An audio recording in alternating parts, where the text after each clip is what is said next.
Tatiana Schlossberg never expected her life to shatter on the same day it blessed her. On May 2024, as she held her newborn baby girl in her arms, she believed she was ending one chapter and stepping into a beautiful new one. The room was calm. Her family was relieved. Her doctors were smiling. Everything felt right. But sometimes, life changes in a single breath. And for Tatiana, that moment came only hours after giving birth, when a doctor walked in with a confused expression and a clipboard held just a little too tightly. Her white blood cell count was dangerously high. At first, the doctors tried to soften it, telling her it might be related to the pregnancy, maybe even just a temporary spike from delivery stress. Something normal. Something harmless. But the other possibility was something she never imagined would be said to her. Leukemia. And within hours, just as she was supposed to be celebrating life, Tatiana Schlossberg, daughter of Caroline Kennedy and granddaughter of President John F. Kennedy, learned that she had acute myeloid leukemia, or AML. A cancer of the blood and bone marrow. A disease that moves fast, hits hard, and rarely waits. It was a diagnosis that split her world in half. The diagnosis that changed everything. Tatiana had just welcomed her second child. She should have been choosing baby names, adjusting tiny blankets, hearing tiny cries. Instead, she was hearing words no new mother should hear. We need to run more tests. We're concerned. We think it may be leukemia. When the final results came back, the room fell silent. Acute myeloid leukemia. The most common form of adult leukemia, but also one of the most aggressive. Suddenly the hospital room wasn't a place of celebration, it was a battlefield she hadn't prepared to step onto. What Tatiana didn't know was that this diagnosis would take her through some of the darkest moments of her life, and reveal the strength of the people around her. Thrown into a fight for survival. Tatiana spent several weeks in the hospital, immediately after childbirth. The pain, the shock, the fear, it was all happening while she was still recovering physically from bringing a life into the world. She never even had the chance to go home with her baby. Columbia Presbyterian Hospital became her world. Machines. Needles.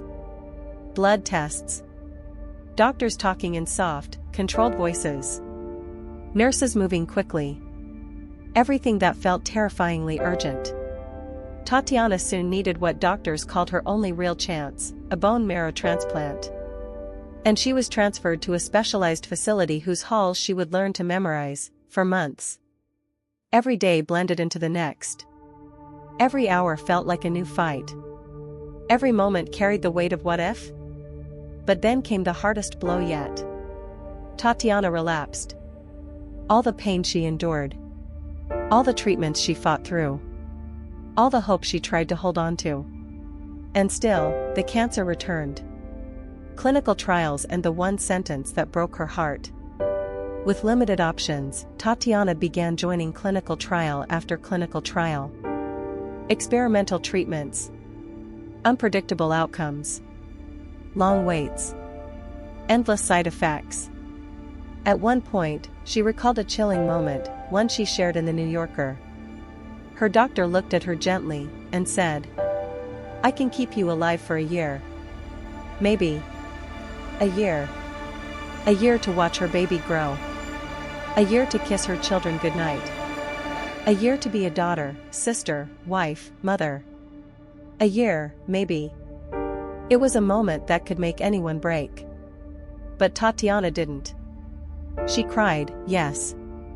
She felt fear, yes. But she also made a promise, to fight, to stay, to try. The love that kept her alive. If there is a hero in Tatiana's story, beyond Tatiana herself, it is her husband, George. When she says he did everything, she means it. He slept on the hospital floor. Not once. Not for a night. But over and over. He spoke to doctors when she couldn't. He handled insurance calls she didn't want to face. He learned medical terms so she didn't have to. He held her hand through every injection, every panic, every breakdown.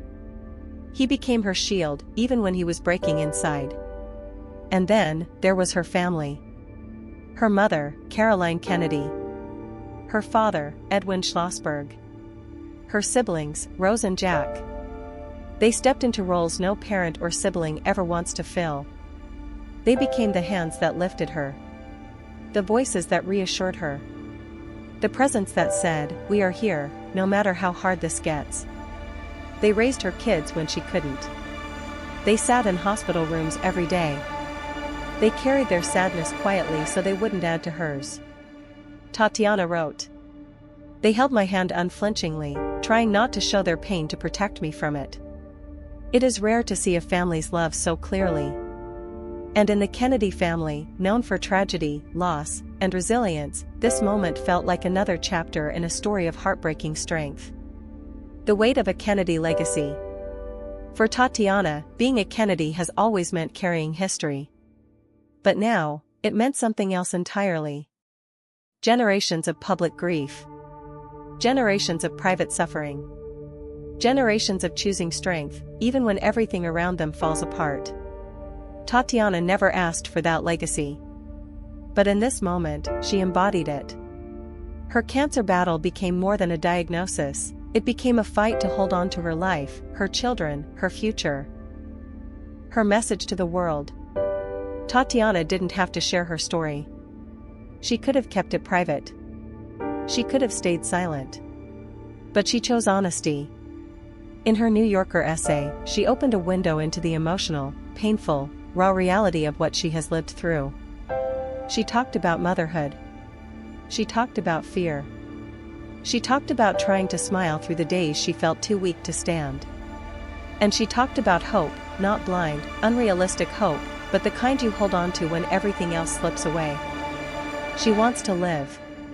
She wants to raise her children. She wants to see her baby grow into the child she dreamed about. She wants time. Even if doctors can't promise much of it. A heartbreaking, hopeful, human ending.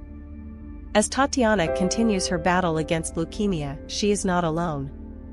She is surrounded by the love of her family, the dedication of her doctors, and the prayers of people who have heard her story and felt their hearts crack open. Her fight is far from over. But she has shown the world what courage looks like. A mother fighting for her children. A daughter leaning on her family. A woman refusing to give up, even when the odds are unbearably heavy. And as she steps into each new day, she carries with her the strength of the people who love her, and the hope that tomorrow, somehow, will be better. Because sometimes, hope is the most powerful medicine of all.